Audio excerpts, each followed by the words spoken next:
You know, I love the Catholic Church. I love the Mass, the sacraments, the beauty, the history, the reverence. But loving something doesn't mean pretending everything is perfect. In fact, sometimes the most loyal thing you can do is speak honestly about what isn't working, especially for people who are new or returning or barely hanging on.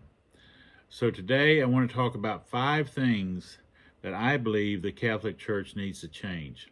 Not to tear the church down, but to help people actually stay. Welcome to the Struggling Catholic. First thing, number 1, priests who can be clearly understood in the communities they serve.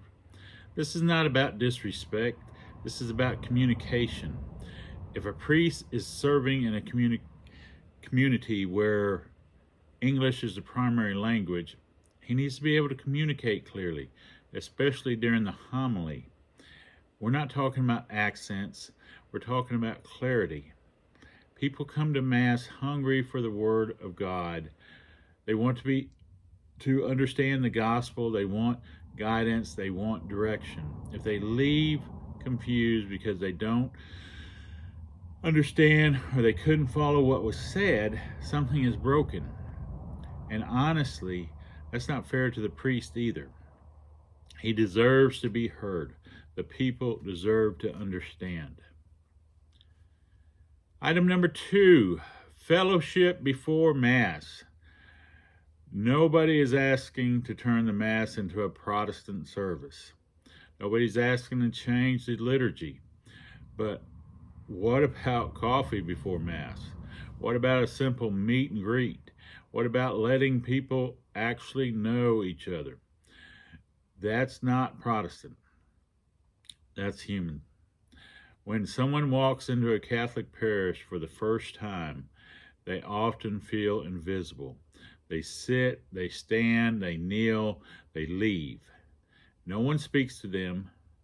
A little community before Mass doesn't take away reverence. It prepares the heart for it. Belonging matters. Item number 3, a real instruction sheet for newcomers. You walk into a Catholic church for the first time and you're handed a giant book of readings, another giant book of songs, and zero explanation of what's happening, and zero instruction on where to find the readings at or where the songs are at. And if you ask somebody, they might point to a number on the wall that's hanging in front of the church, and hopefully you understand what they're pointing to. But we forget how overwhelming this is. The standing, the kneeling, the responses, the sign of peace, the Eucharist. If you didn't grow up with it, it can feel like you're crashing a family reunion where everyone else knows the script. Why not have a simple 1-page guide, something that says, here's what's happening, here's why we do it, and here's what to expect. That would help converts, visitors, and even cradle Catholics who've never learned the why behind the what. Clarity builds confidence. Item number 4, a time for real preaching. Homilies are important, but sometimes Catholics need more than a short reflection on the readings. We need preaching, we need teaching, we need clarity on what the church actually believes.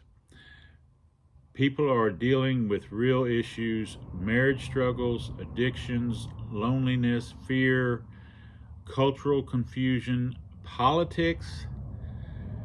If the church doesn't speak into these realities clearly and courageously, people will go somewhere else that does. And let's be honest, some parishes avoid hard topics completely. That silence costs souls. Truth spoken with love is not divisive, it's necessary. And item number 5, Let's just say it. Hundreds of people dipping their fingers into the same water and then touching their face, their lips, their baby's face. Whew. After everything we learned during Rona, that feels questionable. Now I understand holy water is a sacramental. I understand it reminds us of baptism and prepares us for worship. But maybe it's time to rethink the method without losing the meaning.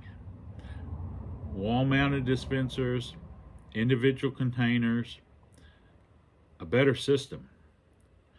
Tradition and prudence can coexist.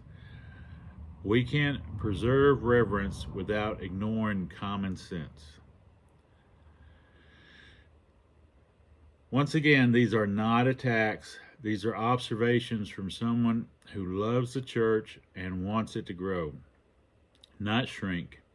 If we want people to come back, if we want young families to stay, if we want converts to feel welcome, we have to be willing to talk about what isn't working. Because silence doesn't protect the church. It slowly empties it.